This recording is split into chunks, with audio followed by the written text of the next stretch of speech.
Shalom jemaat yang dikasih Tuhan, kita bertemu lagi dalam Renungan Harian GKI Kebonjati. Dan hari ini kita masih membahas tentang perumpamaan mengenai tempat yang paling utama dan yang paling rendah. Bacaan kita diambil dari Injil Lukas 14 ayat 7-11. Saya akan membacakannya untuk kita semua. Karena Yesus melihat bahwa tamu-tamu berusaha menduduki tempat-tempat kehormatan, Ia mengatakan perumpamaan ini kepada mereka.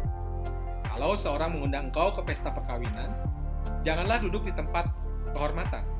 Sebab mungkin orang itu telah mengundang seorang yang lebih terhormat daripadamu, supaya orang itu yang mengundang engkau dan dia jangan datang dan berkata kepadamu, berilah tempat ini kepada orang itu.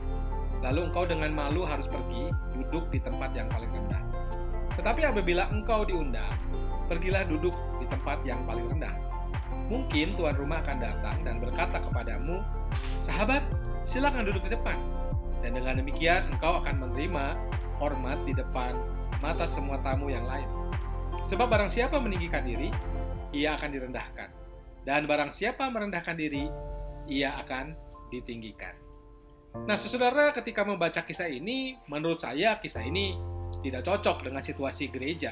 Di gereja biasanya kita berusaha duduk di paling belakang.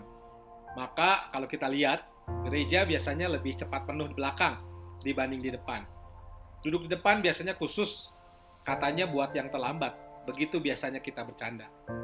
Tetapi dalam konteks bacaan kita kali ini, kita tahu bahwa biasanya memang orang-orang kita semua sangat senang menerima penghargaan.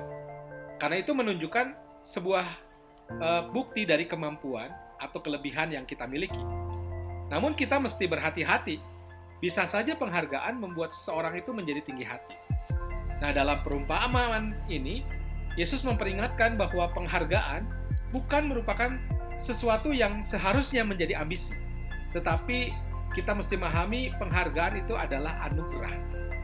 Yesus memperhatikan saudara-saudara sikap para undangan dalam sebuah pesta yang berusaha untuk menduduki tempat kehormatan.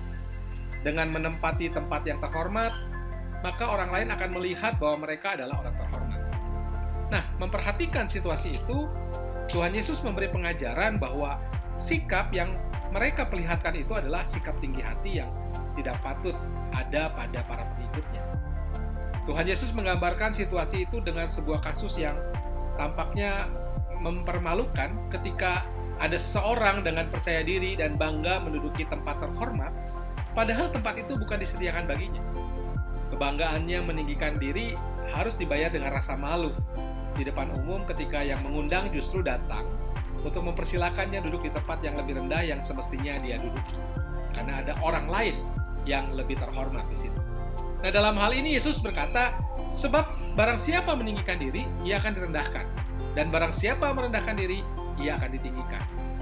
Tuhan Yesus bukan sedang membuat suatu aturan tentang hal kedudukan saudara dalam bacaan ini. Bukan bicara soal mana tempat duduk yang pantas atau tidak. Tetapi Yesus hendak mengajarkan kepada kita suatu sikap yang semestinya dilakukan dan dihidupi oleh seorang pengikut, yaitu kerendahan hati. Karena itu dalam pengajaran ini sebagai murid-muridnya, kita belajar untuk jangan pernah merasa layak mendapatkan tempat kehormatan atau berburu bahkan penghargaan demi sebuah gengsi, harga diri, atau untuk menaikkan status sosial kita. Bisa saja itu jadi berbalik mempermalukan diri kita sendiri. Terlebih bila kita berhadapan dengan orang-orang yang memang benar-benar pantas mendapatkannya. Dan kalau memang kita layak untuk memperoleh penghargaan, kita pasti akan mendapatkannya. Maka itu dalam hal ini perlu ada sikap rendah hati, saudara. Rendah hati bukan karena kurang penghargaan terhadap diri sendiri, tetapi justru karena tahu bagaimana harus menempatkan diri. Tuhan juga tidak membeda-bedakan manusia. Semua orang diberikan kesempatan untuk menerima anugerahnya. Apalagi kita sesama manusia tidak memiliki hak untuk membanggakan diri, merasa diri lebih baik dari orang lain. bahkan mengharapkan hormat atau sanjungan dari orang lain. Namun biarlah melalui sikap dan perbuatan kita, bukan kita yang dipermuliakan, tetapi nama Tuhan sajalah yang dipermuliakan. Tuhan mau tinggal dalam diri kita supaya hati kita ini tergerak, saudara, untuk berbuat dan melayani bagi sesama kita. Bukan sebaliknya, kita berusaha meninggikan diri untuk menarik orang lain melihat, menghormati, dan memuji kita. Betapa berbahagianya orang yang rendah hati, sebab Tuhanlah yang akan meninggikannya, bukan manusia. Kehormatan, pujian, sanjungan dari manusia adalah sementara. Tetapi kemuliaan yang kita terima dari Tuhan adalah kekal. Yang membuat kita terhormat bukanlah sanjungan dan pujian manusia, tetapi firman yang tinggal dan bekerja di dalam hidup kita.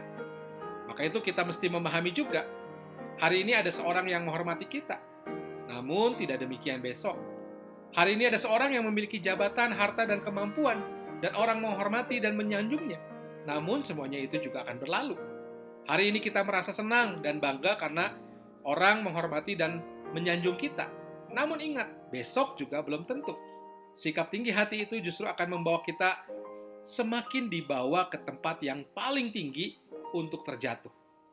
Karena itu jangan pernah merasa layak untuk mendapatkan tempat kehormatan atau berburu penghargaan demi gengsi, harga diri, atau untuk menaikkan status sosial kita. Ya. Jadi daripada berambisi meraih prestis karena ingin dihormati banyak orang, lebih baik kita memikirkan siapakah yang seharusnya kita layani. Siapakah yang seharusnya kita terus tolong. Karena dalam kerajaan Allah, melayani orang lain itu lebih dihargai daripada kepemilikan status atau sebuah prestis. Kita mesti ingat, orang yang masuk ke dalam kerajaan Allah bukan karena tingginya status, tetapi seberapa banyak dia melakukan kehendak Tuhan di dalam hidupnya. Tuhan memberkati kita, dan Tuhan terus menjaga hidup saudara dari sekarang sampai selama-lamanya. Amin.